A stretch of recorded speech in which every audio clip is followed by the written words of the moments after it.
Gusto mo bang magnegosyo, mag-solopreneur, or may kasosyo? Yan ang pag-uusapan natin sa episode na ito.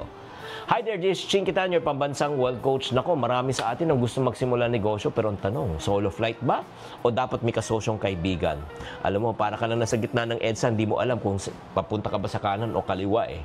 Di ba? So ito na po ang guide nyo today. Pag-usapan mo natin ang pros and cons. Una, solo. Okay, ang pros po, syempre, ikaw may full control. Wala kang ikang tatanungin. Di ba? Ikaw magbubuo, ikaw ang magpapasya, at ikaw ang kikita ng buo. Ang cons naman, syempre, solo mo rin ang stress. Solo mo rin ang risk. Di ba? Paano na kung kailangan mo ng tulong? Walang tutulong sa'yo. And then probably, kulang ka pa sa skills at saka sa experience. Option number 2, kung may kasosyo ka naman, syempre, ang kagandahan niyan, may katuwang ka. Di ba? May moral support. At syempre naman, pwede kayong mag-vault in sa inyong kaalaman. Ang cons naman, syempre, pag walang malinaw na usapan, tsak na yan, may problema. At syempre, pwede namang magbilangan ba pagdating sa panahon, pera, oras, or effort. At syempre, nasisira minsan ang relasyon. Kaya tatlong bagay ang kailangan natin gawin bago tayo mag-isip.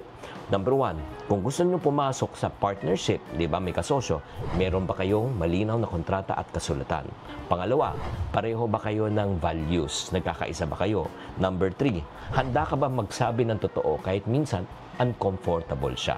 Kung ang sagot mo ay yes sa tatlong yan, go ahead, subukan mong may kasosyo. Pero pag ang sagot mo ay hindi, baka mag-solo ka muna. Kaya ikaw, kabadgetarian, gusto mo ba mag-solo o may kasosyo? I-comment nyo na lang sa comment section. Tatandaan, tamang karunungan, tamang disiplina po ang susi sa pagyaman.